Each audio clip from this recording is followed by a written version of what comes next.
चलिए, सो हम लोग का जो नेक्स्ट चैप्टर है, आज हम लोग बात करते हैं वेव ऑप्टिक्स। ठीक है, समझने का प्रयास करेंगे और इजी है, बहुत बेहतरीन चैप्टर है, आपको सारी कहानी समझ में आएगी। वेव ऑप्टिक्स, जैसा कि हम लोग पुराना स्टोरी जानते हैं, रे के बारे में न्यूटन जी बोल चुके थे कि जो लाइट है वो पार्टिकल नेचर को शो कर रहा था। वेव के बारे में बताने का काम किसने किया था?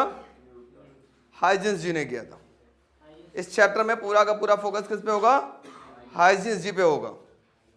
और मैं गारंटी के साथ बोलूंगा कि मैं एक चीज लिख के दूंगा, वो चीज एग्जाम में, आपके बोर्ड एग्जाम में आएगा। हाइजेंस प्रिंसिपल का स्टेटमेंट और साथ में एक डेरिवेशन, चाहे लॉज ऑफ रिफ्लेक्शन या लॉज ऑफ रिफ्रैक्शन, कंफर्म आएगा। ठीक है, मतलब ये तय है आना इससे। तो क्या है, जब तक हम लोग स्टार्टिंग से नहीं सीखेंगे तो सारा कुछ उड़ जाएगा। ठीक है, तो वेव ऑप्टिक्स में अब हम लोग इसमें पढ़ेंगे जो लाइट का वेव नेचर के बारे में पढ़ेंगे। अभी तक तो हम लोगों ने जो भी पढ़ा लाइट का किस बारे में पढ़ा था? पार्टिकल नेचर के बारे में हम लोग पढ़ा था। अब इस चैप्टर में हम लोग पढ़ेंगे लाइट का वेव नेचर, और अगला जो चैप्टर आएगा उसमें हम लोग पढ़ेंगे लाइट का डुअल नेचर के बारे में, मतलब वेव नेचर और पार्टिकल नेचर दोनों के बारे में हम लोग नेक्स्ट चैप्टर में पढ़ेंगे।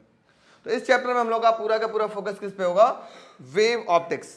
वेव की कुछ बेसिक टर्म्स जो आपके दिमाग में 24 घंटा क्लियर होने चाहिए, मैं उसको पहले क्लियर कर दूं। थोड़ा ध्यान देंगे और समझने का प्रयास करेंगे सभी के सभी बच्चे। सबसे पहले बताओ बच्चों, वेव क्या होता है? Any disturbance in a medium generate wave. अगर किसी मीडियम में आप डिस्टर्बेंस पैदा करते हो तो सिंपल सी बात है, उस मीडियम में वेव जनरेट हो रहा होगा, वेव प्रोड्यूस हो रहा होगा। जैसे रुके हुए पानी में एक पत्थर मारो, है ना, ठहरे हुए पानी में एक पत्थर मारो तो कौन गाना गाएगा? ठहरे हुए पानी में, वही वाला गाना आएगा। मतलब क्या होगा? सिंपल सी बात, जब आपने कंकड़ फेंका तो एक रिंग बनता हुआ आपको आगे दिखाई देता होगा। जब आपने उसको डिस्टर्ब किया तभी वो रिंग बन रहा है। वो रिंग क्या है? देखा होगा ना, एक रिंग बनते हुए बाहर जाता है, वो क्या है? वेव। मतलब अब उस मीडियम को छेड़खानी किया, उस मीडियम के साथ छेड़खानी किया, वेव का फॉर्मेशन हो गया। तो any disturbance in a medium generates wave. Any disturbance in a medium, पीछे बैठ जा, पीछे पीछे एकदम कोना पकड़ो, वेरी गुड, जनरेट्स वेव। अब थोड़ा सा वेव की कुछ बेसिक टर्म होती है, अब वो थोड़ा सीखने का प्रयास करेंगे। आप लोग जानते भी हैं कुछ चीजें,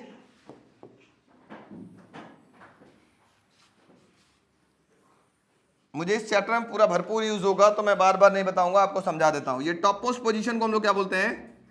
क्रेस्ट। ये भी क्या हो गया? क्रेस्ट। ये भी क्रेस्ट। ये क्या हो गया? ट्रफ। ये भी ट्रफ एंड सो ऑन। ठीक है, आगे बढ़ते हैं। समझ प्लीज, बात नहीं, बात एकदम नहीं। ये जो आपके पास highest position from the mean position को हम लोग बोलते हैं क्या? Highest displacement from the mean position को बोलते हैं एम्पलीट्यूड। क्या बोलेंगे? एम्पलीट्यूड। ये भी आपके पास कहलाएगा एम्पलीट्यूड, ये भी कहलाएगा एम्पलीट्यूड, ये भी कहलाएगा एम्पलीट्यूड, ये भी कहलाएगा amplitude. Highest displacement from the mean position को क्या बोलेंगे हम लोग? एम्पलीट्यूड। कंसेक्यूटिव, कंसेक्यूटिव का मतलब होता है लगातार। दो लगातार क्रेस्ट या दो लगातार ट्रफ के बीच की दूरी होगी, उसको क्या लेते हैं हम लोग? Wavelength, lambda. Distance between two consecutive crest और two consecutive trough is known as wavelength, lambda. बार बार मैं नहीं बताऊंगा, मतलब ध्यान से सुनिएगा। ये क्रेस्ट से ये क्रेस्ट के बीच की दूरी भी वेवलेंथ, लैम्डा। यहां से यहां तक की दूरी भी लैम्डा। अब मैं बोलूं, थोड़ा सा सुनिएगा, अगर कोई वेव यहां से स्टार्ट होता है और ये एक कंप्लीट ऊपर वाले पोर्शन में सिर्फ रहता है तो उसको बोलते हैं ऊपर वाले को पॉजिटिव हाफ साइकिल, नीचे वाले को हम लोग बोलते हैं नेगेटिव हाफ साइकिल। एक पॉजिटिव और एक नेगेटिव मिलकर के कहलाता है वन ऑक्सीलेशन। इसको क्या बोलेंगे बेटा? ये यहां से यहां तक पूरा कहलाएगा आपके पास वन ऑक्सीलेशन या वन साइकिल या वन वाइब्रेशन।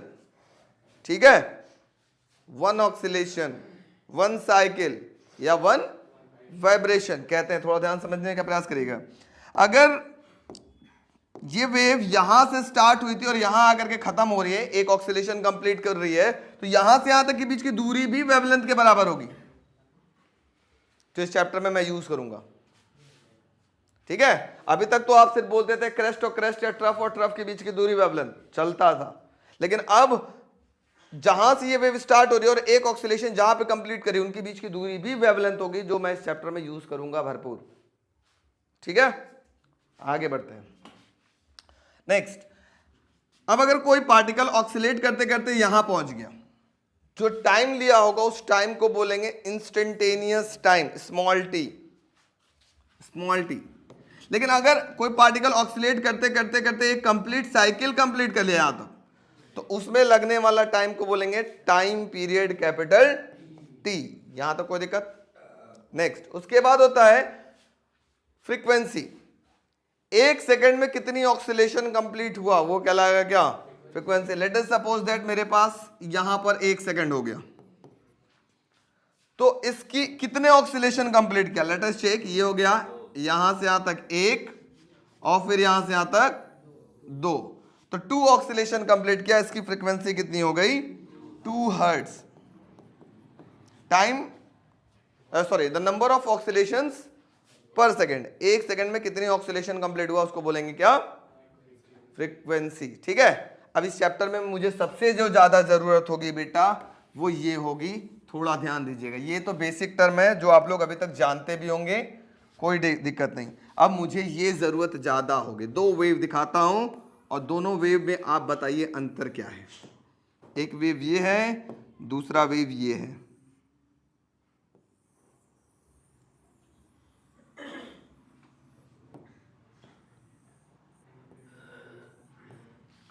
दोनों में अंतर क्या दिख रहा है? फ्रीक्वेंसी ज्यादा दिख रही है और इसकी वेवलेंथ, इसकी फ्रीक्वेंसी ज्यादा है। जिसकी फ्रीक्वेंसी ज्यादा उसकी वेवलेंथ कम, और जिसकी वेवलेंथ ज्यादा उसकी फ्रीक्वेंसी कम। इसके अलावा एक और चीज दिखना चाहिए, ये वेव स्टार्ट किस एंगल से हो रहा है।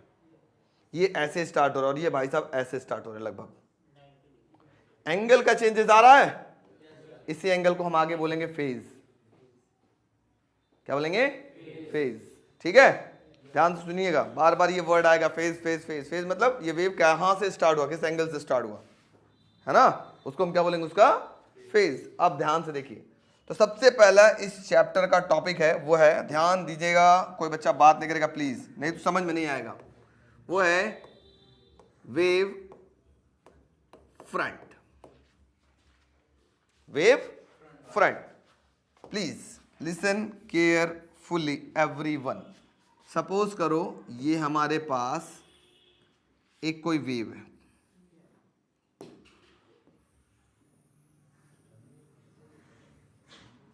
ठीक है, ध्यान से सुनिए। ये क्या है? वेव। मैं इसको उड़ा देता हूं। अब देखो, ये हमारे पास एक वेव, कोई तकलीफ? थोड़ा नीचे बढ़ा लेते इसको प्लीज, कह रहे ना ज्यादा बात नुकसान कर जाएगी आपको। मैं इसको करता हूं क्या, एक इसका करता हूं क्लोनिंग, और इस वेव को थोड़ा सा मैं ऐसे बना देता हूं।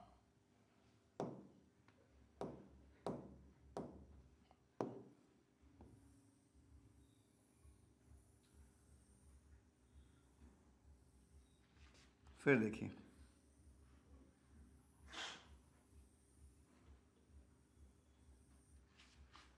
ठीक है, बहुत सारे हमने वेव बना लिया, बहुत सारे वेव हमने बना लिया।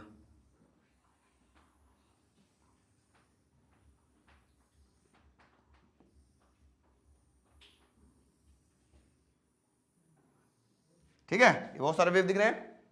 बताओ, ये पहले ऊपर वाले सिर्फ वेव को ध्यान दो, ये इसका क्या है? क्रेस्ट है। ये इसका क्या है? ये इसका क्या है? ये सारे क्रस्ट, सब क्रस्ट पे एक एक पॉइंट दिखाई दे रहा है। उस पॉइंट को हम लोग बोलते हैं लोकस। हर पॉइंट को क्या बोला? लोकस। और इन सारे पॉइंट को जब हम एक साथ मिला देंगे, और इन सबका फेज क्या है? सेम है। सबका एंगल क्या है? सेम है। और सारे पॉइंट को जब हम एक साथ मिला देते हैं तो ये बनाता है आपके पास क्या कहलाएगा? Wave front. ऐसा नहीं कि सिर्फ यही बनेगा, यहां बना सकते हो। सारे ट्रफ को एक साथ ज्वाइन कर लो, आपके पास एक सारे ये जितने लोकस हैं इन सबको जैसे आपने कंबाइन किया, और इन सबका फेज क्या होना चाहिए? सेम होना चाहिए। तो ये क्या बनाएगा, एक वेव फ्रंट। अब बताओ, एक वेव ऐसा दिखाई दे रहा है, दूसरा वेव ऐसा दिखाई दे रहा है, यहां एक पॉइंट दिखाई दे रहा है, यहां एक पॉइंट दिखाई, दोनों कंबाइन करो, क्या वेव फ्रंट होगा? Why no? क्योंकि इन दोनों का फेज सेम नहीं है भाई साहब। ये क्रेस्ट पे चल रहे थे और ये ट्रफ पे चले, दोनों का फेज टोटली क्या है, डिफरेंट है। तो ये वेव फ्रंट नहीं बनाएगा। क्लियर हो रहा है? मतलब क्या होना चाहिए, बहुत सारे पार्टिकल्स होने चाहिए, ठीक है, उनका फेज कैसा होना चाहिए, सेम होना चाहिए, और कंटिन्यूअस होने चाहिए। उन सारे कंटिन्यूअस का मतलब एक लगातार होना चाहिए। इन्हीं को हम क्या बोलते हैं, वेव फ्रंट। तो what is wave front? It is the continuous locus of all the particles, सभी पार्टिकल्स का locus, continuous locus of all the particles vibrating in same phase. सबका फेज क्या होना चाहिए, सेम होना चाहिए, उसी को हम क्या बोलते हैं, वेव फ्रंट। फेज अगर सेम नहीं रहा तो ये भी तो लोकस है, ये भी लोकस है, लेकिन इन दोनों का फेज क्या है, सेम नहीं है, ये वेव फ्रंट नहीं बनाएगा। बात समझ में आ रही है? वीडियो वाले बच्चों यस नो बोलो बच्चों। यहीं से ये अगर नहीं समझ में आया चैप्टर आपको बाउंसर जाएगा, मैं एकदम बता रहा हूं कसम से। तो पहले अगर कोई डाउट हो तो पूछ लो भी। हाँ, वेव फ्रंट ऐसा नहीं कि सिर्फ क्रेस्ट और ट्रफ पे ही बनेगा, आप यहां पे भी बना सकते हो। इन सब का भी फेज क्या होगा, सेम होगा। ये भी आपके पास क्या होगा, एक वेव फ्रंट। यहां पर बना सकते हो, ये सारे पॉइंट को ज्वाइन करोगे फ्रेंड, सारे पॉइंट को ज्वाइन किया ऐसे ऐसे, ये सब क्या बन रहा है, वेव फ्रंट। तो what is wave front? It is the continuous locus of all the particles vibrating in the same phase. समझ में आ रहा है? मतलब सारे पार्टिकल का लोकस जो कि सबका सभी वाइब्रेट करने चाहिए, किसमें, सेम फेज। मतलब अगर पहला पार्टिकल घूम रहा है तो दूसरा भी घूमेगा, तीसरा भी घूमेगा, चौथा, सब एक साथ घूमेंगे। सब अगर नीचे पहुंचे तो सब एक साथ नीचे पहुंचेंगे, फिर अगर एक ऊपर आ रहा तो दूसरा भी ऊपर आएगा, मतलब सारे के सारे एक साथ चलेंगे ऐसे ऐसे। ठीक है, इसको हम क्या बोलते हैं, वेव फ्रंट। अब एक बात बच्चों आपको दिखाई दे रहा है क्या, थोड़ा सा ध्यान से देखो। अगर इस पूरे फिगर को मैं आपको थोड़ा गहराई में ले चलूं तो आपको एक चीज नजर आ रहा होगा क्या, थोड़ा सा इसको डिलीट कर दूं तो ये देखो, ये वेव ऐसे बन रहा था आपके पास, ये वेव ऐसे चला, तो वेव फ्रंट कैसे फॉर्म हो रहा है? इसका मतलब वेव और वेव फ्रंट के बीच का एंगल हमेशा कितना होगा, 90 डिग्री। याद हो रहा है कुछ कुछ? बहुत जरूरत होगी हमको आगे। वेव और वेव फ्रंट का एंगल क्या होगा, 90 डिग्री। मैं आपको एक छोटी सी कहानी दिखाना चाहता हूं जो आप लोग पीछे पढ़ चुके हैं, लेकिन जो हम लोग पढ़े थे ना, उस चीज को यहां हम लोग यूज करेंगे। जैसे बेटा आप एक रिफ्लेक्शन ऑफ लाइट के बारे में पढ़ा था, शायद हमको याद होगा और आप सबको याद होगा कि एक इंसिडेंट लाइट आती थी, सरफेस से टकराती थी, नॉर्मल ड्रॉ करते थे, ये लाइट यहां चली जाती थी। याद आ रहा है कुछ कुछ? Reflection of light. लाइट कभी ऐसे रिप्रेजेंट करते हैं क्या? कतई नहीं करते हैं, लाइट को वेव से रिप्रेजेंट करते हैं। तो ये ऐसे तो हम लोग रे ऑप्टिक्स में दिखा दे रहे हैं कि लाइट एक रे है, ऐसे चल रही है, लेकिन उसका एक्चुअल फिगर ये होता है बेटा। ये हमारे पास सारी लाइट आई, ये इंसिडेंट लाइट, सबका फेज क्या होगा, सेम, ऐसे इंसिडेंट लाइट आई, ठीक। और यहां से पड़ी, यहां से पढ़ने के बाद ये लाइट क्या हो गई, रिफ्लेक्ट हो गई ऐसे ऐसे।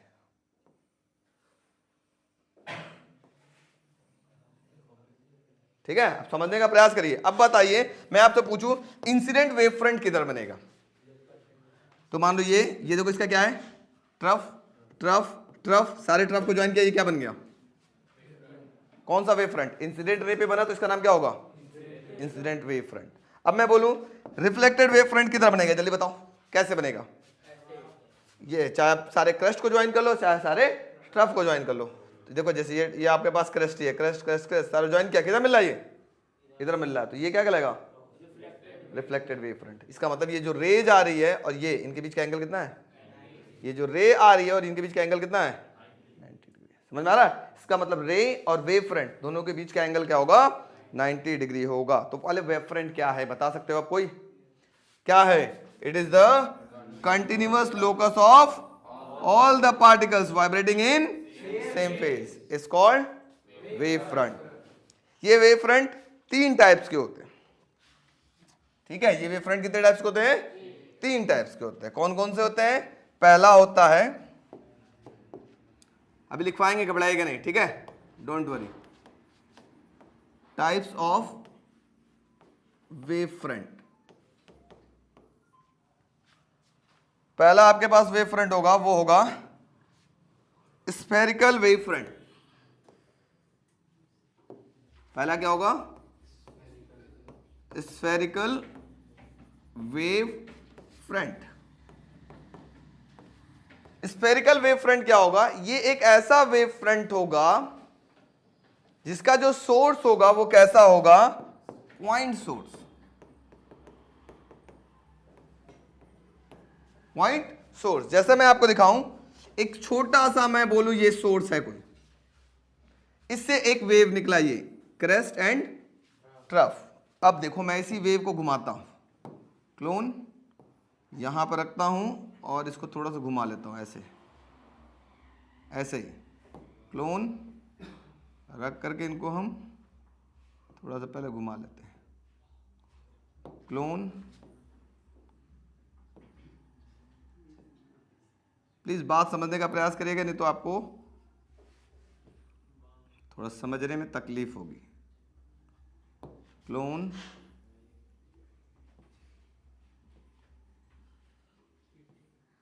चलो ऐसे मान लेते हैं। अब बताओ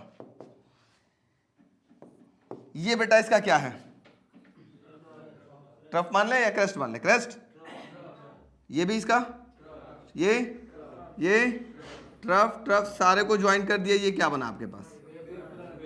एक वेव फ्रंट बन रहा है क्या? ये क्या कहलाएगा?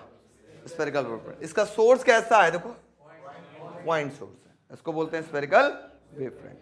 दूसरा होता है cylindrical wave front.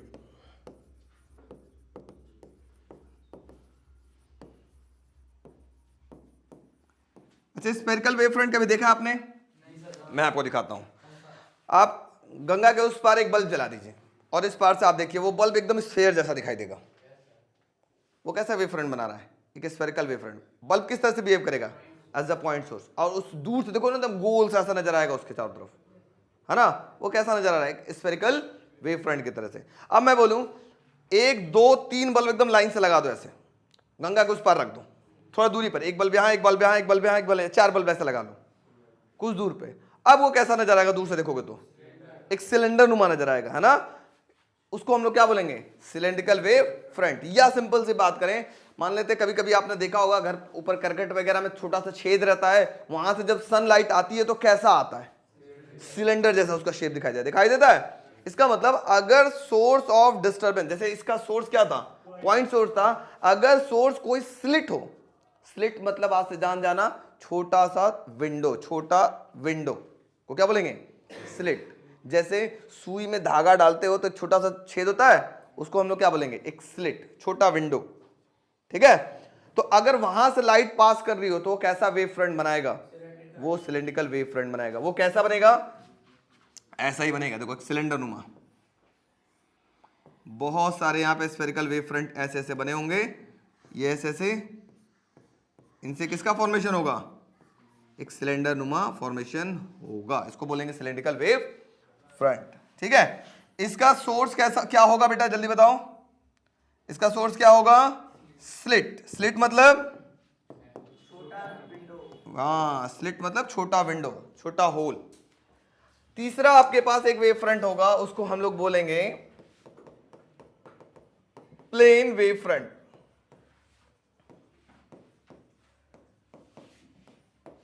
Plane wave front.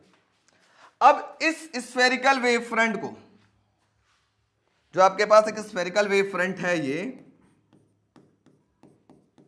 ये स्फेरिकल वेव फ्रंट है, इसको बहुत दूरी पे रख दिया जाए, इसको बहुत दूर पे रख दिया जाए।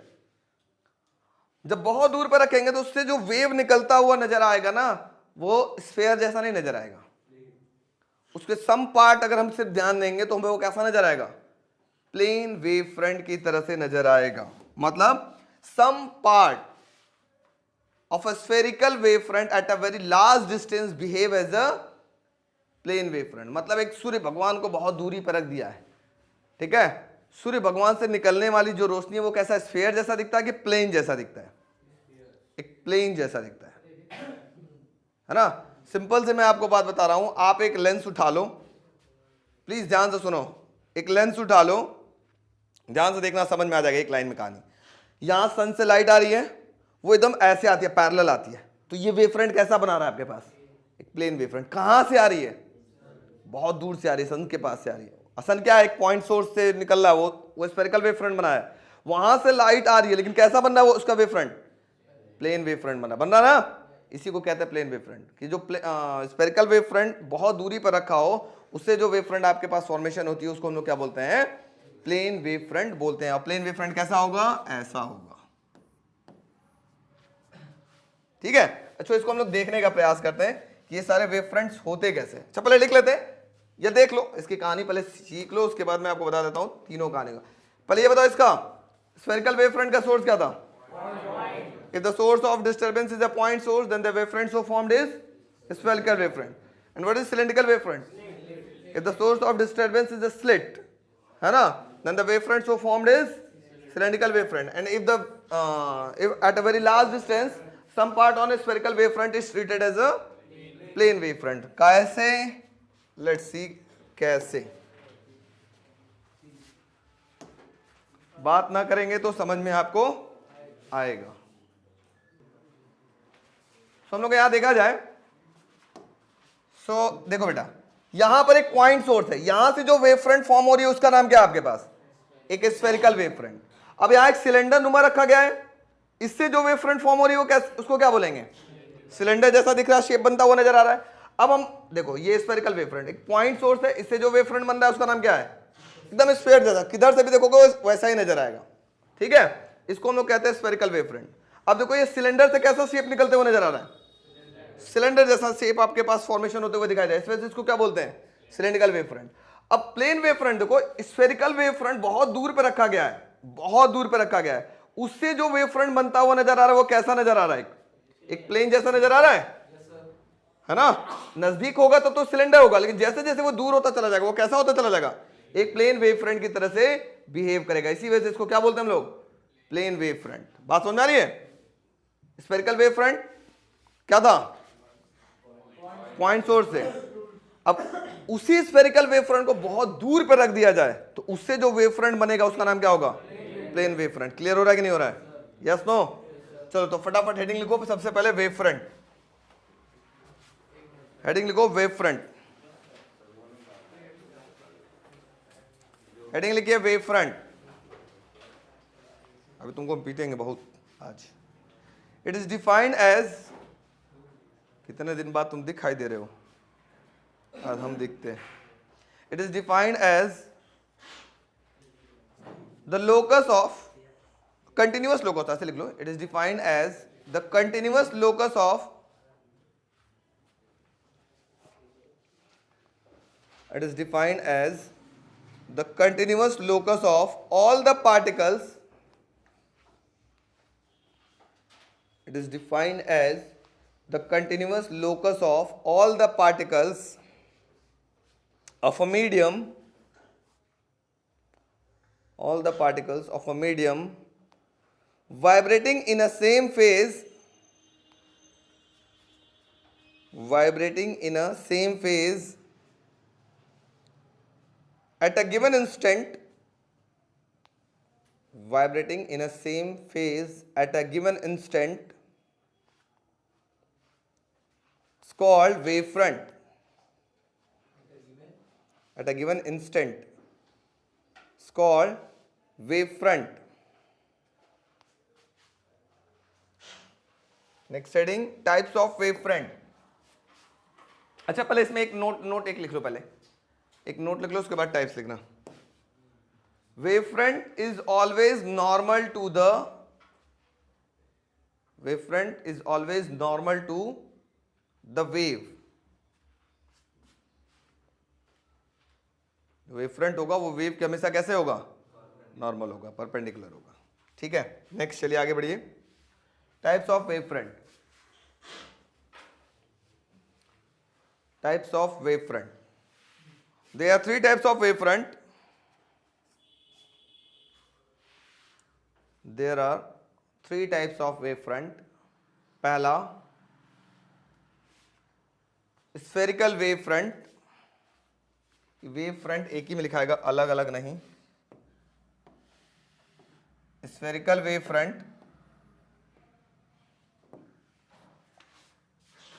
दूसरा सिलेंड्रिकल वेव फ्रंट, और तीसरा plane wave front.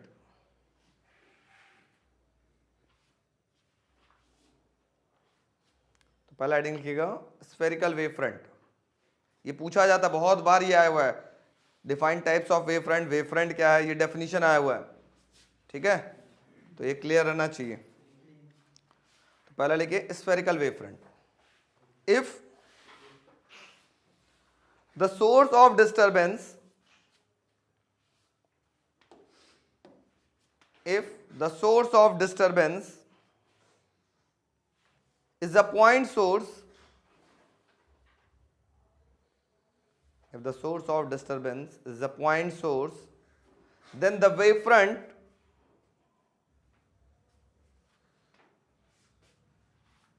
is spherical,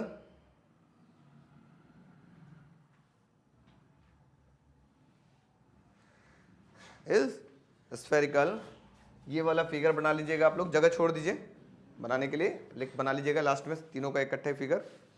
next लिखिएगा cylindrical wave front.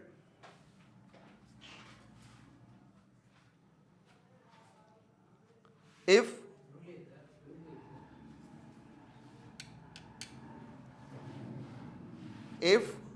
the source of disturbance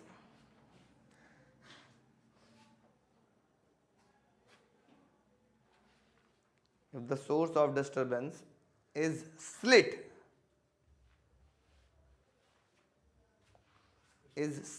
bracket में लिख लीजिएगा लाइन सोर्स, एकदम लाइन जैसा हो, स्मॉल ओपनिंग हो, ऐसा हो, लाइन जैसा, ठीक है, as the line source bracket बन,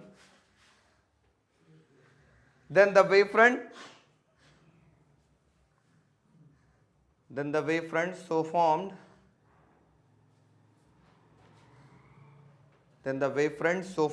is cylindrical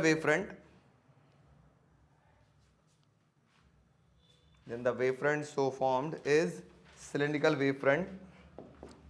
तीसरा पॉइंट प्लेन वेव फ्रंट। तीसरा point plane wave front. At a very large distance,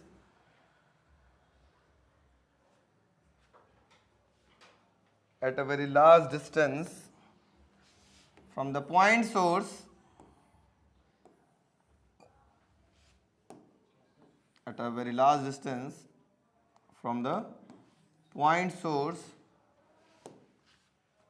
the wavefront, at a very large distance from the point source, some part of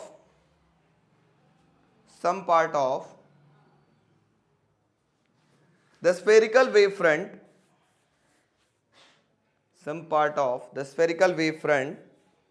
appears plane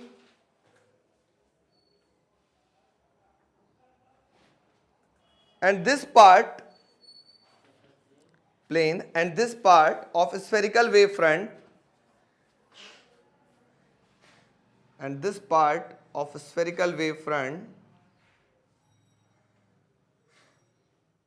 is known as plane wavefront. This part of a spherical wavefront is known as plane wavefront. तीनों का मतलब बनाइएगा figure, spherical में spherical, plane में plane and cylindrical में cylindrical.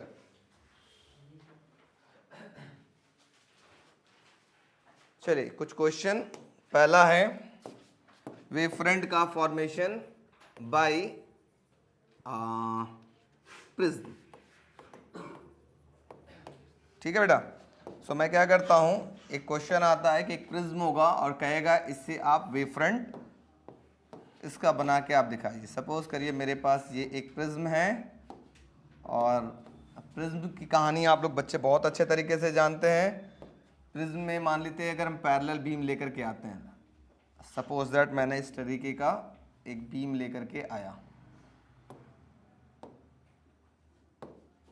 Parallel beam लेके आते हैं बेटा, देखो ठीक। ये बीम क्या होगा, जल्दी से मुझे कोई बच्चा बताएगा। इस बीम पर ये क्या कहलाएगा, ये वाइट कलर का ये क्या है, ये रेज है ना, इंसिडेंट रेज। ठीक है, चलो देखते हैं कौन बच्चे को आता है। यहाँ से मान लो ये स्ट्रेट हो गया और यहाँ से ये भाई साहब क्या हो गए, नीचे आ गए ऐसे। ठीक, समझने का आप प्रयास करेंगे।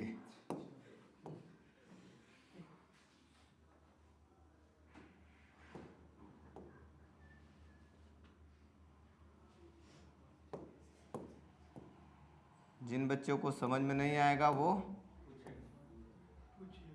मन करे तो पूछ लेगा।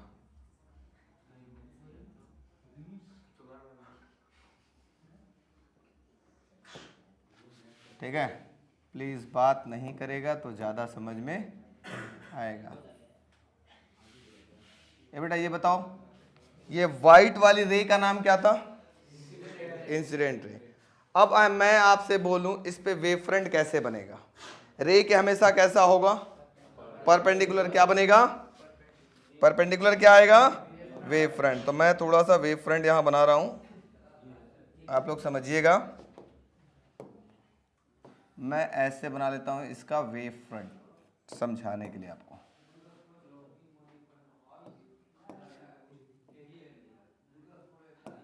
ये सब आपके पास क्या है, वेव फ्रंट। ठीक है, इधर क्या हो जाएंगे ये भी आपके पास ये क्या बन गए, वेव फ्रंट। किसी बच्चे को दिक्कत तो बोल लो, यस नो। सबको आ रहा समझ में, वेव फ्रंट। ये तो पहला हो गया। अब अगर दूसरा मैं बोलूं कॉन्वेक्स लेंस की बात करूं, बेटा बात ना थोड़ा ध्यान दो, ध्यान दो। कॉन्वेक्स लेंस की बात करूं, ये हो गया कॉन्वेक्स लेंस। इसमें क्या होगा, पैरेलल बीम आएगी। लेट अस सपोज दैट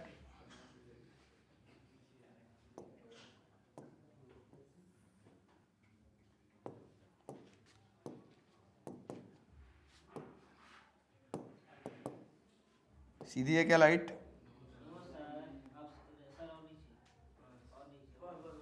ठीक है। ये लेट अस सपोज दैट आपके पास ये बीम क्या है, तीनों एक दूसरे के पैरेलल है। बेटा वेव फ्रंट इधर कैसे बनेगा, कैसे बनेगा जल्दी बताओ, परपेंडिकुलर। ये हम यहाँ का वेव फ्रंट बना लेते हैं ऐसे। जिन बच्चे को समझ में ना आए कृपया पूछ लेगा। ये कैसा वेव फ्रंट बन रहा है यहाँ पर बताओ, इस वेव फ्रंट का शेप कैसा है, प्लेन वेव फ्रंट है ना। अब थोड़ा सा ध्यान दो, अब बहुत जरूरी चीज आ गई। अगर कोई रे पैरेलल आती है आफ्टर रिफ्रैक्शन क्या होगा, फोकस पे मिलेगा। लेट अस सपोज दैट ये आपके पास फोकस है,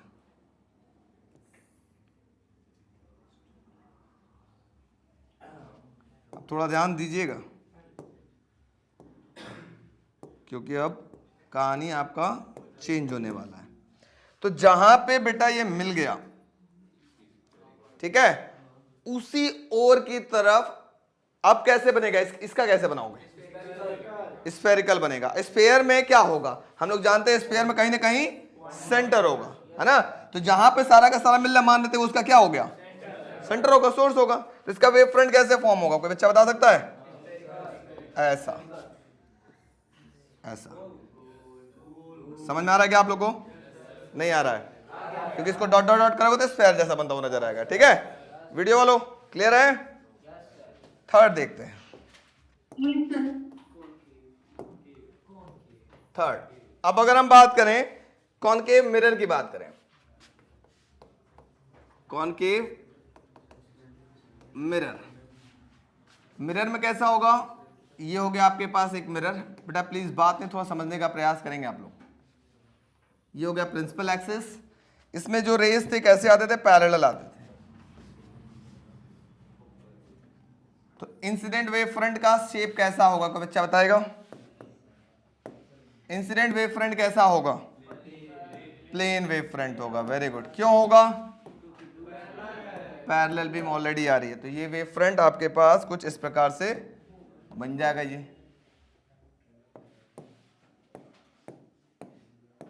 ये हो गए इंसिडेंट वेव फ्रंट। अब मुझे ये बताओ कि आफ्टर रिफ्लेक्शन ये रेस क्या होगी, किसी एक पॉइंट पर फोकस करेगी। चलो फोकस करा लेते हैं।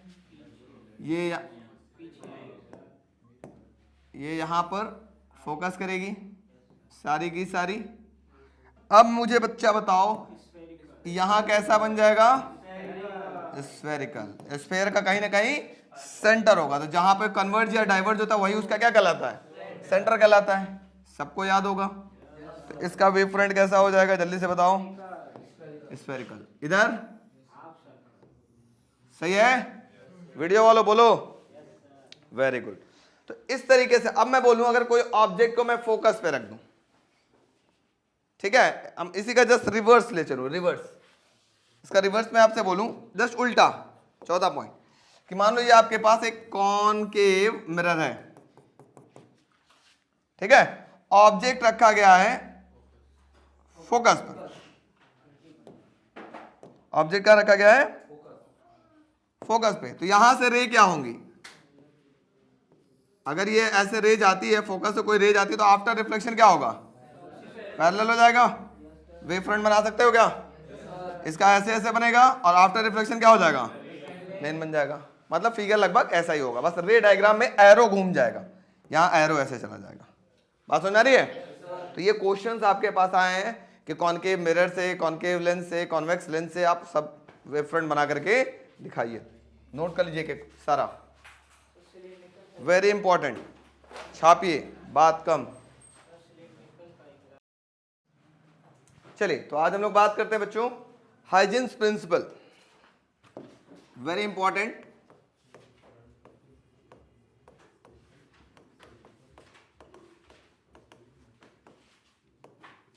हाइजीन्स प्रिंसिपल, एक महान साइंटिस्ट, थोड़ा ध्यान देंगे सारे बच्चों को समझ में आ जाएगा, यहीं कहीं बात करेंगे तो कुछ नहीं आएगा। वेरी इंपॉर्टेंट है, इसका स्टेटमेंट बोर्ड एग्जाम में हर साल आता है, एवरी ईयर। ये एक ऐसा क्वेश्चन है जो हर साल रिपीट करने वाला क्वेश्चन में शुमार होता है।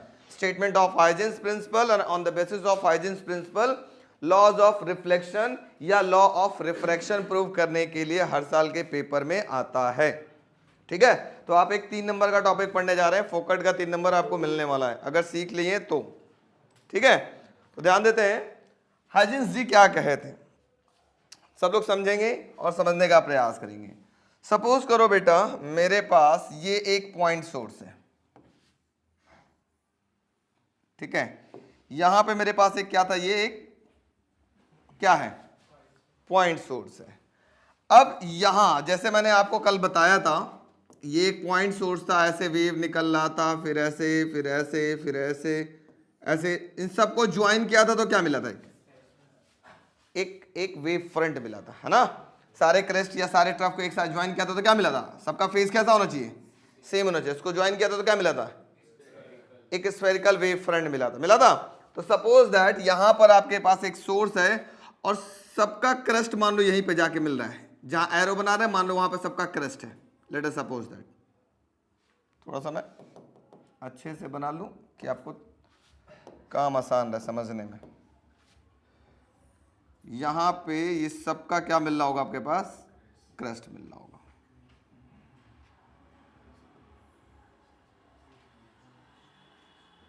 समझने का प्रयास आप करेंगे, बात नहीं करेंगे, ठीक है।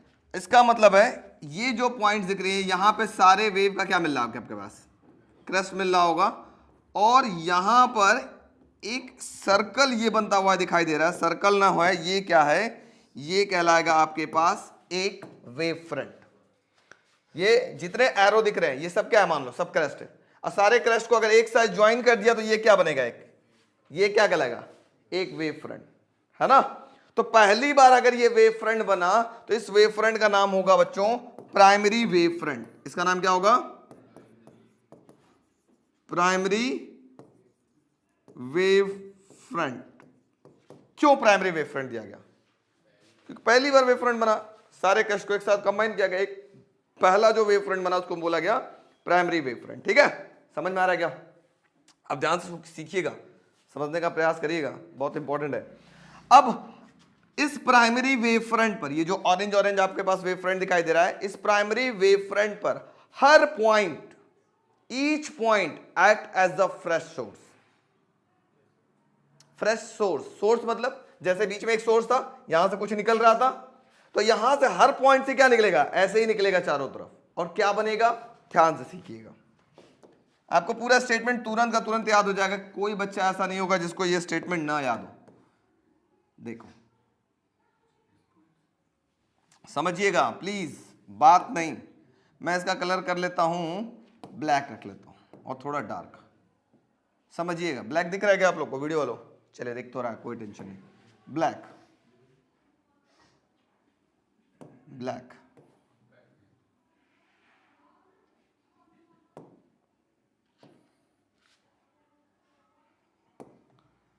ये क्या है जो ब्लैक वाला है, वो बच्चों क्या बन रहा है आपके पास, जानते हो आप लोग? इसको हम लोग बोलेंगे सेकेंडरी वेवलेट। अब सर ये वेवलेट क्या है, ये भी थोड़ा समझाते हैं, थोड़ा समझेंगे आप लोग। पहले बताओ, ये जो ऑरेंज वाला वो क्या था, primary wave front. Each point on a primary wave front, primary wave front पे हर पॉइंट किस तरह से बिहेव करेगा, एज अ फ्रेश सोर्स। इस प्राइमरी, इस ऑरेंज वाले पर हर पॉइंट, हर पॉइंट का मतलब ये मान लो ये एक पॉइंट है, ये एक पॉइंट है, ये एक पॉइंट है, ये एक पॉइंट है, ये एक पॉइंट है, ये एक पॉइंट है, ये एक पॉइंट है, ये एक पॉइंट है, ये एक पॉइंट है, इस तरह से बहुत सारे पॉइंट्स होंगे। Each point act as a fresh source for the secondary wavelet. इस सोर्स से क्या निकल रहा होगा, सेकेंडरी वेवलेट। ऐसे ये क्या करेगा, ब्लैक वाला पोर्शन क्या कहलाएगा, secondary wavelet, which spread in all the direction with the speed of light। ये all the direction में spread हो रहा है, किस स्पीड से, लाइट के स्पीड से। देखते रहिए। देखिए आपका पहला लॉ उम्मीद है कि अपने आप याद हो जाएगा, आपको ज्यादा मशक्कत करने की जरूरत नहीं होगी। इसमें दो लॉ हैं, बताइए। ऑरेंज वाला क्या था, ब्लैक वाला क्या है, सेकेंडरी वेवलेट। ये क्या है, सेकेंडरी वेवलेट, वेव फ्रंट का छोटा पार्ट, छोटा बेटा। ठीक है, अब फिर से सुनो, इसको मैं ना बना देता हूं ब्लैक के बजाय, अगर व्हाइट कर दूं ना तो आपको ज्यादा क्लियर होगा ना, विजिबिलिटी ज्यादा होगी। व्हाइट कर दूं, अब दिख रहा है क्या ज्यादा, अब अच्छा दिख रहा है। चलो व्हाइट व्हाइट, कोई टेंशन नहीं, मैचिंग मैचिंग कहाँ हो गया कुछ। व्हाइट वाला वो है, अब व्हाइट वाले को क्या मान लिया जाए, सेकेंडरी वेव लेट। बेटा बात नहीं, आप देखो क्या था बेटा, ये ऑरेंज वाला बीच में क्या था, प्राइमरी वेव फ्रंट पे हर एक पॉइंट किस तरह से बिहेव कर रहा है, एक सोर्स की तरह, फ्रेश सोर्स की तरह से। अब वहां से क्या निकल रहा है, सेकेंडरी वेवलेट। वो किधर ट्रेवल कर रहा है, ऑल डायरेक्शन ट्रेवल कर रहा है, किस स्पीड से, लाइट के स्पीड से। तो हो गया हाइजेंस का पहला प्रिंसिपल। ठीक है, फर्स्ट लॉ क्या हो गया बताइए, each point on a primary wave front act as a fresh source for secondary wavelet which travel in all the direction with the speed of light. याद हुआ, स्टेटमेंट आता है स्ट्रेट हाइजेंस प्रिंसिपल, तो statement दोनों लिखना पड़ेगा। ये है फर्स्ट लॉ। याद हुआ कि नहीं, जल्दी बताओ। नहीं याद हुआ, फिर से एक बार, फिर से। ये जो पॉइंट है, ईच पॉइंट किस पर, प्राइमरी वेव फ्रंट पर, act as a fresh source for secondary wavelets which travel in all the direction with the speed of light. याद हुआ, अब याद हुआ, फिर से। Each point on a primary wave front act as a fresh source for secondary wavelet ना, fresh source for, यहां से क्या बन रहा है, सेकेंडरी वेवलेट बन रहा है इस पॉइंट से, which travel in all the direction with the speed of light. यहां तक याद हो गया। सेकेंड लॉ चले, आइए समझने का प्रयास करेंगे। जिन बच्चों को नहीं समझ में आएगा पूछ लेगा, घबराएगा नहीं, क्योंकि जो डर गया समझो घर गया। बात कम। लो अब मैं बात करता हूं सेकंड लॉ की। जिन बच्चों को नहीं आएगा पूछ लेगा।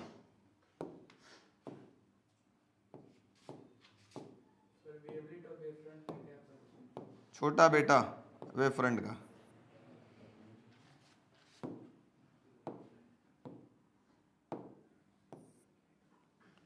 जी क्या है यार, ये मिट भी नहीं रहा है। अच्छा गया तो चल।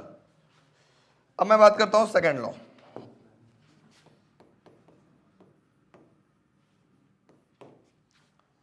फर्स्ट लॉ क्लियर हो गया? क्या था? Each point on a primary wave front act as the fresh source for secondary wavelet which travel in all the direction with the speed of light. अब ये बच्चों एक बात बताओ, पानी में एक पत्थर फेंको, कभी पानी में पत्थर फेंका होगा तो रिंग बाहर की ओर निकलता है कि अंदर की ओर आता है? अच्छा, उसमें से पत्थर निकाल दो तो क्या रिंग वापस आ जाता है? रिंग फिर से बाहर ही निकलता है। इसका मतलब एक दिमाग में बात आपके पास होना चाहिए कि जो वेव होते हैं वो always travel in forward direction ना। रिवर्स होगा क्या? कभी नहीं होगा, हमेशा बाहर की ओर निकलता हुआ नजर आएगा। ठीक, अच्छा जी, बहुत अच्छी बात है। इसका मतलब वेव का फॉर्मेशन हमें पूरा मोटी मोटा हमारे दिमाग में होना चाहिए, फॉरवर्ड से मतलब होना चाहिए, रिवर्स से कोई मतलब नहीं होना चाहिए। अब थोड़ा ध्यान देना, सेकंड लॉ आपको आसानी समझ में आने वाला है। मैं क्या करता हूं, एक और सर्कल लेता हूं, ठीक है, इसका कलर बना देता हूं लाल। चलो लाल, लाल आप लोग को दिख रहा है क्या? जिनको, हमको लगता नहीं कि वीडियो वालों को दिख रहा होगा। वीडियो वालों दिख रहा है आपको रेड कलर? अब देखो, थोड़ा ध्यान सीखिए, बात नहीं।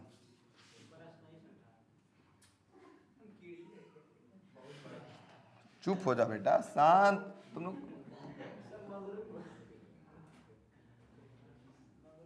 बस शांत। चलो अब देखो क्या है, एक रेड कलर का आपके पास एक सरफेस दिखाई दे रहा है जो किसको टच कर रहा है? सेकेंडरी वेवलेट को। किधर टच कर रहा है? अंदर भी तो देखो, एक ध्यान से सुनो, मैं जो बात बता रहा हूं प्लीज सुनना, अभी बोलना मत कोई, सब सुनना। मान लो एक इसको भी क्लोनिंग कर लेते हैं, एक अंदर भी टच कर लेते हैं। आपको समझाने के लिए बता रहा हूं, ये होगा नहीं लेकिन मैं समझाने के लिए बता रहा हूं। मैं अंदर ऐसे क्यों नहीं बनाया? मैं एक टेंजेंट अंदर भी बना सकता था, ऐसे अंदर भी ऐसे मैं बना सकता था। इस सारे सेकेंडरी जो वेवलेट थे इसको ऐसे अंदर मान लो ये टच कर रहा हूं, लेकिन मैंने अंदर क्यों नहीं ड्रॉ किया? क्यों? क्योंकि जो वेव होता है वो हमेशा किधर बढ़ता है? आगे की ओर बढ़ता है। इस वजह मुझे इसके अंदर के टेंजेंट से कोई लेना देना नहीं, इसके अंदर के सरफेस से कोई लेना देना नहीं है। ठीक है, मुझे किससे मतलब है? बाहर के सरफेस से। इसका मतलब इस जो सेकेंडरी वेवलेट्स है इसके ऊपर एक सरफेस टच कर रहा है टेंजेंशियली मतलब समझ रहे हो? एक पॉइंट को टच करते हुए जा रहा हूं, किस डायरेक्शन में? फॉरवर्ड डायरेक्शन में। ये एक क्या बनाएगा? ये एक नया वेव फ्रंट बनाएगा। इस वेव फ्रंट का नाम होगा बच्चों सेकेंडरी वेव फ्रंट। फिर से समझिए, सेकंड लॉ याद हो जाएगा कभी। एक सरफेस टच कर रहा है किसको? सेकेंडरी वेवलेट को। किस डायरेक्शन में? फॉरवर्ड डायरेक्शन में। वो एक नया वेव फ्रंट बनाएगा, यही सरफेस। इसी वेव फ्रंट का नाम क्या होगा? Secondary wave front. Surface touching tangentially in forward direction will give rise a new wave front known as secondary wave front. मतलब मैं इसको रेड को हटाई दूं, थोड़ा सा पेन से ही बना लेता हूं, कोई टेंशन नहीं हर चीज के लिए। लो ये मेरे पास ऐसे बना लेता हूं, ध्यान से देखो। ये एक सरफेस टच कर रहा है कैसे? टेंजेंशियली। किस डायरेक्शन में? फॉरवर्ड डायरेक्शन में। Will give rise a new wave front known as what? Secondary wave front. इसी को क्या बोलेंगे हम लोग? Secondary wave front. यही है आपके पास कौन सा लॉ? Second law. क्लियर हुआ? Yes no? फिर से पहला वाला क्या था? ईच पॉइंट किस पर, on a primary wave front act as a fresh source for secondary wavelets which travel in all the direction with the speed of light. दूसरा लॉ क्या था, सरफेस टचिंग टेंजेंशियली किस डायरेक्शन में, in forward direction will give rise a new wave front known as secondary wave front. याद हो गया। अब देखो फिर क्या होगा, अब ये जो सेकेंडरी वेव फ्रंट है, ये वेव कैसे आगे की ओर बढ़ता है मैं वो आपको समझा रहा हूं। ये जो सेकेंडरी वेव फ्रंट है, अब ये फिर एक तरीके से प्राइमरी वेव फ्रंट की तरह से बिहेव करेगा। अब इसके अंदर वाला भूल जाओ, अब इस पे भी हर पॉइंट किस तरह से बिहेव करेंगे, फ्रेश सोर्स फॉर, यहां से क्या बनेगा, सेकेंडरी वेवलेट, ऐसे ही, which travel in all the direction with the speed of light. फिर इसके ऊपर आप क्या करोगे, एक फिर सरफेस ड्रॉ करोगे, किस डायरेक्शन में, फॉरवर्ड डायरेक्शन में, tangentially will give rise to a secondary wave front. मतलब अब ये प्राइमरी हो गया, इसके आगे जो वेव फ्रंट बनेगा वो उसका सेकेंडरी हो जाएगा, फिर वो प्राइमरी हो जाएगा, उसके आगे जो बनेगा वो क्या होगा, वो उसका सेकेंडरी होगा। इस तरीके से करते करते ये वेव की साइज क्या हो रही है, बढ़ती चली जा रही है, और ये वेव ट्रैवल करने लगती है इस तरीके से। बात समझ आ रही है। तो मैं आपको सिर्फ एक बता रहा हूं, लेकिन ऐसा नहीं कि सिर्फ एक पे रुक जाता है, ये आगे की ओर बढ़ता चला जाता है। ये अगर अभी सेकेंडरी है तो अगले वाले वेव का ये प्राइमरी होगा, ये प्राइमरी होगा। इस प्राइमरी पे हर पॉइंट एक फ्रेश सोर्स की तरह से बिहेव करेगा, है ना। यहां से फिर से सेकेंडरी वेवलेट्स निकलेंगे, और इन सारे वेवलेट्स से फिर से आप टेंजेंट ड्रॉ करोगे, फिर क्या मिलेगा, एक सेकेंडरी वेव फ्रंट हो जाएगा। इसके लिए वो सेकेंडरी हो जाएगा, है ना। इस तरीके से वेव आगे की ओर क्या होता है, ट्रेवल करने लगता है। समझ में आया। तो इतना डीप नहीं चलते हैं, बस दो से हमारा काम हो जाएगा। तो आपको उम्मीद है कि ये स्टेटमेंट समझ में आ गया होगा। बताओ पहला लॉ क्या बोला, जल्दी बोलो। Each point on a primary wave front act as a fresh source for the secondary wavelets which travel in all the direction with the speed of light. Second क्या था, सरफेस टचिंग, बोलना जरूरी है, कैसे, टेंजेंशियली इन फॉरवर्ड डायरेक्शन, ये भी बोलना जरूरी है। अगर नहीं बोलोगे तो सरफेस तो अंदर भी टच कर सकते हैं, तो ऐसा बोलना जरूरी है। कहां पे टच करना चाहिए, forward direction will give rise to a new wave front known as secondary wave front. कोई डाउट, कोई दिक्कत? Okay, now right down Huygens principle. Huygens principle, Huygens principle लिखिए। First law, Huygens principle, first law लिखिए। According to Huygens first principle, या first principle लिखो ऐसे, according to Huygens first principle, each point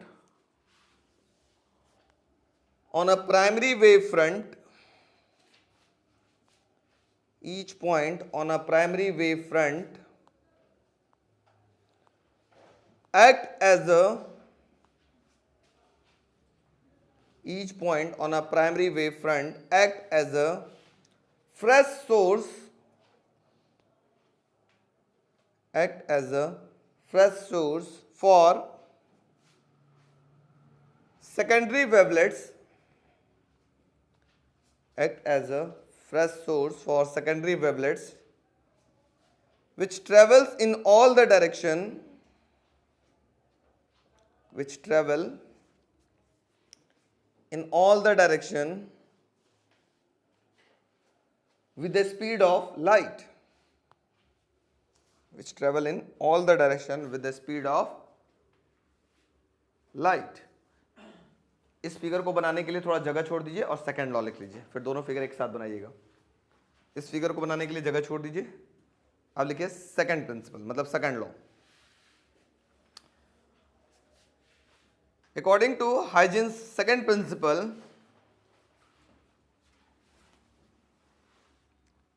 according to Huygens second principle, surface touching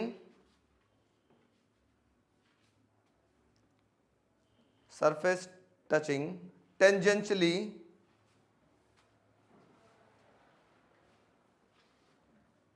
to these secondary wavelets, surface touching tangentially to these secondary wavelets in forward direction will give rise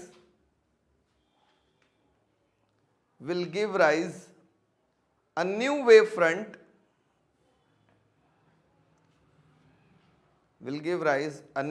front known as secondary wave front. Will give rise a new wave front known as secondary wave front. ठीक है, पहले में पहला figure बनाइए और दूसरे वाले में ये दूसरा वाला फिगर बनाइए, फटाफट बनाइए आप लोग।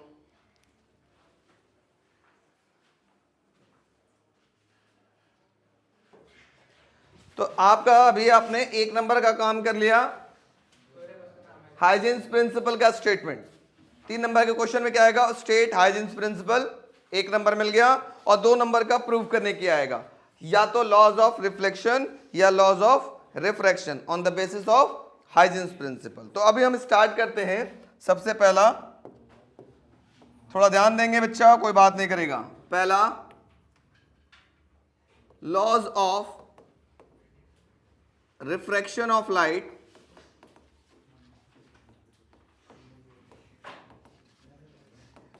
on the basis of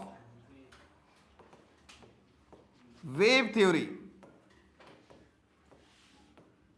or Huygens principle।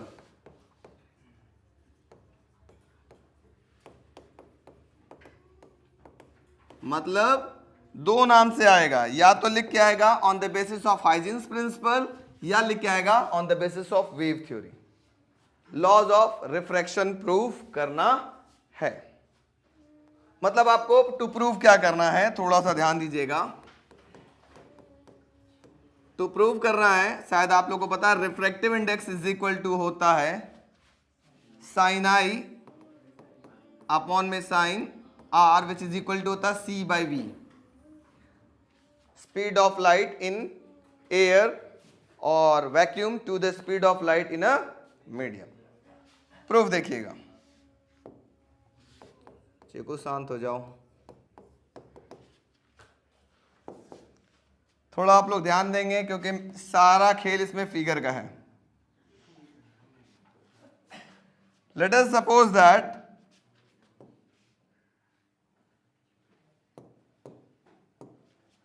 ये हमारे पास वाटर है। ध्यान दे लो अच्छा के बच्चे, अच्छा किया रहता है ना। ये हमारे पास क्या है, वाटर है। प्लीज अब ध्यान से सुनिएगा, बहुत जरूरी बातें हैं, नहीं तो आप नुकसान कर जाएंगे अपना। मान लेते हैं ये मिलावटी पानी है, गंदा पानी। अब ठीक लग रहा है ना दूर से, अब शांत होकर सुनो, ठीक है। अब हम यहां क्या भेजते हैं, सबसे पहले इंसिडेंट रे। ये कौन सा रे है, इंसिडेंट रे। बच्चा प्लीज सीखिए, नहीं तो बहुत बड़ा नुकसान करेंगे। इस चैप्टर का सबसे इंपॉर्टेंट टॉपिक आप नुकसान कर जाएंगे, ठीक है। ऊपर आपके पास एयर एज अ मीडियम है। एयर में जो लाइट की स्पीड है मान लेते हैं वो v1 है, ठीक है, या c बोल सकते हो। एयर में v1 या c बोल लेते हैं। अब यहां कोई दूसरा मीडियम है, वहां पर लाइट की स्पीड क्या हो जाएगी बच्चों, यहां लाइट की स्पीड चेंज हो जाएगी, यहां स्पीड क्या हो जाएगी, v2 मान लेते हैं। थोड़ा सा उसको साइड कर लेते हैं कि आपको दिखाई दे सारा चीज।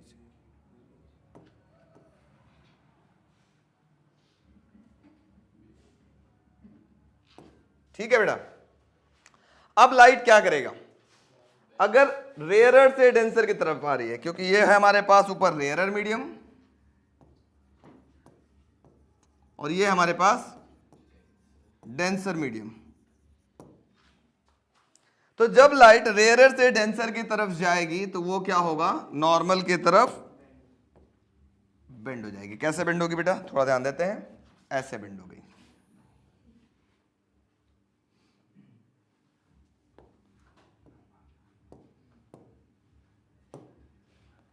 ये नॉर्मल की तरफ ये रे क्या हो गई, बेंड हो गई।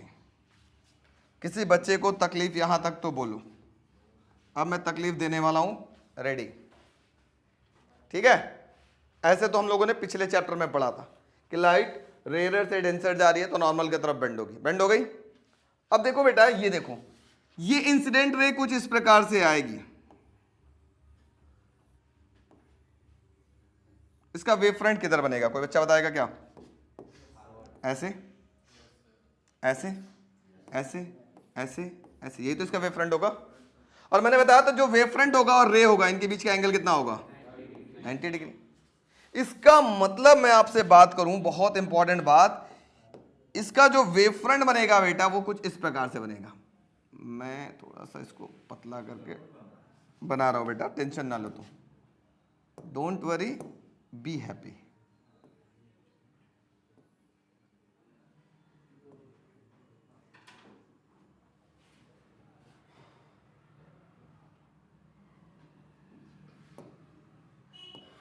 ये इसका क्या कहलाएगा बेटा? वेव फ्रंट कहलाएगा क्या? ठीक है, ये इसके वेव फ्रंट इसके परपेंडिकुलर ऐसे बनते हुए आएगा। क्लियर हो रहा है? अब तो ध्यान दीजिएगा, बहुत जरूरी बात बता रहा हूं, अब इंपॉर्टेंट चीज हो रहा है और काम स्टार्ट हो गया। जो एंगल बनेगा बेटा, एंगल ऑफ इंसिडेंस या एंगल ऑफ रिफ्रैक्शन, थोड़ा सा मैं इसको और आपको ऐसा इसको बेंड कर दूं ना तो थोड़ा सा बढ़िया लगेगा देखने में।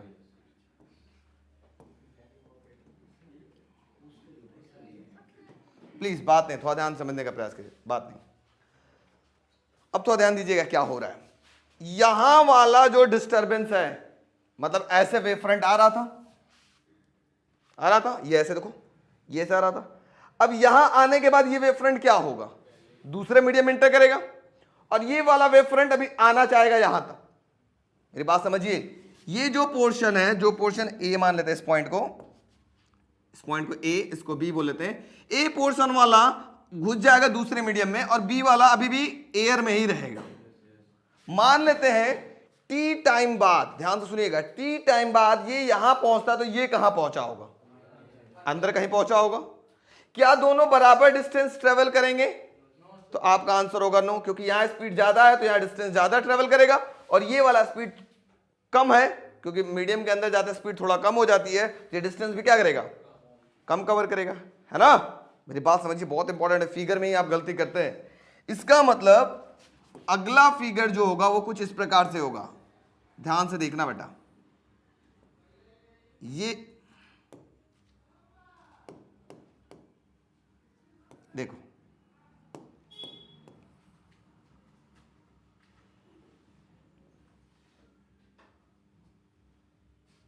ये कुछ इस प्रकार से हुआ होगा, ध्यान से देखो। ये जब यहां पहुंचा होगा तो ये भाई साहब यहां पहुंचे होंगे। देखिए यही वाला वेव फ्रंट अभी आ रहा है, ये चलते चलते बी वाला यहां पहुंचा तो ए वाला यहां उस समय पहुंचा होगा, लेकिन इनकी डिस्टेंस क्या होगा? कम। क्यों कम कर रहा होगा? क्योंकि हमको पता है यहां V2 की स्पीड क्या है? कम होती है। मीडियम के अंदर लाइट की स्पीड कम हो जाती है, इसी वजह से जब लाइट की स्पीड कम होगी तो डिस्टेंस क्या होगा?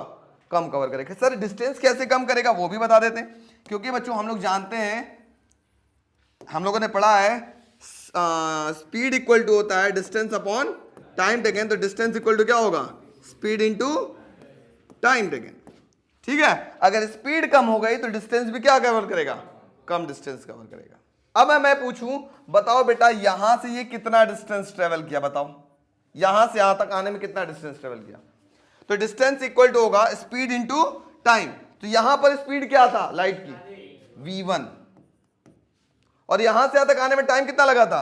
t। तो डिस्टेंस कितना कवर किया? v1t। ठीक है, अब मैं पूछूं यहां से यहां तक आने में कितना स्पीड मतलब डिस्टेंस कवर किया? बताओ। तो यहां से यहां तक का स्पीड आपके पास क्या था? इसमें जो स्पीड था v2, और टाइम कितना लिया? सेम टाइम में वो यहां पहुंचा। तो यहां से यहां तक का डिस्टेंस ट्रेवल कर, कितना डिस्टेंस ट्रेवल किया? v2t। और यहां से यहां तक कितना डिस्टेंस ट्रेवल किया? v1t। यहां तक किसी को दिक्कत? Yes no? नो ना? फिर से बता रहा हूं, ये वेव फ्रंट्स ऐसे आ रही थी। अब जैसे ही सरफेस पे टकराई तो ये वाला तो दूसरा मीडियम में घुसेगा और ये वाला भी उसी मीडियम में होगा। जब तक ये वाला यहां पहुंचेगा, ए वाला कहां पहुंच चुका होगा? नीचे पहुंच चुका होगा। लेकिन इन दोनों का डिस्टेंस बराबर नहीं होगा, क्योंकि यहां लाइट की स्पीड ज्यादा था तो ये ज्यादा डिस्टेंस ट्रेवल करेगा, और यहाँ लाइट की स्पीड कम था तो वो कम डिस्टेंस ट्रेवल करेगा। ठीक है, तो इसका मतलब ए वाला जो डिस्टरबेंस था वो सी पॉइंट पे पहुंचा और बी वाला जो डिस्टरबेंस है वो कहां पहुंच गया, डी पे पहुंचा आफ्टर टाइम टी। एक स्टेटमेंट हम लोग लिखा जाएगा। ठीक है, अच्छा सर, बड़ी अच्छी बात है। अब इसमें हमको थोड़ा सा बता देते हैं एंगल ऑफ इंसिडेंस कैसे बनेगा। तो जब भी वेव फ्रंट का, अभी आप रे में जब एंगल बनाते थे तो आप ऐसे बनाते थे, ये इंसिडेंट रे और ये नॉर्मल होता था, ये एंगल कहलाता था एंगल आई, ये कहलाता था ना, रे और नॉर्मल के बीच का एंगल एंगल आई कहलाता था। लेकिन वेव फ्रंट में कौन सा एंगल आई या कौन सा एंगल आर कहलाएगा, ध्यान से सुनिएगा, हमेशा वेव फ्रंट और सरफेस के बीच का एंगल, वो एंगल जो भी होगा वो कहलाएगा। जैसे मैं बच्चों बात बोलता हूं, ध्यान से सुनना, इस रे का नाम क्या है, इंसिडेंट रे नाम है ना। इस वेव फ्रंट का नाम क्या होगा, जल्दी बताओ, इंसिडेंट वेव फ्रंट। ठीक है, समझ में आ गया। अगर ये इंसिडेंट वेव फ्रंट है और ये सरफेस है, इनके बीच का एंगल ये क्या कहलाएगा, एंगल ऑफ इंसिडेंस। ठीक है, समझ में आ रहा है। उसी प्रकार से बच्चों जल्दी से बताओ, ये कौन सा रे है, रिफ्रैक्टेड रे, रिफ्रैक्टेड रे। और ये कौन सा वेव फ्रंट है बताओ तो, रिफ्रैक्टेड वेव फ्रंट। तो रिफ्रैक्टेड वेव फ्रंट ये हो गया और सरफेस ये हो गया, इनके बीच का एंगल ये क्या कहलाएगा, एंगल ऑफ रिफ्रैक्शन आर। कोई तकलीफ नहीं, समझ में आया, आ गया। फिर से, वेव फ्रंट हमेशा किसके किसके बीच में बनेगा, एंगल किसके किसके बीच में बनेगा, वेव फ्रंट और सरफेस। तो जैसे ये इंसिडेंट वेव फ्रंट था और ये सरफेस है, इनके बीच का एंगल हो गया एंगल ऑफ इंसिडेंस। उसी प्रकार से ये रिफ्रैक्टेड वेव फ्रंट है और ये हो गया सरफेस, इनके बीच का एंगल क्या कहलाएगा, एंगल ऑफ रिफ्रैक्शन। कोई दिक्कत वीडियो वालों, कोई दिक्कत, यस नो मुझे बोलो जल्दी, yes no, very good, no, शाबाश। अब बेटा ध्यान से देखो, मैं पहले बता रहा हूं बहुत जरूरी चीज, 3 नंबर फोकट का ऐसा नहीं मिलता, 3 नंबर फोकट का ऐसा नहीं मिलता। अब एनसीईआरटी का फिगर उठा के देखोगे तो उसमें सिर्फ एक वेव फ्रंट का जिक्र किया है, ये ऊपर वाले को खा जाता है। तो आप चाहो तो ऊपर भी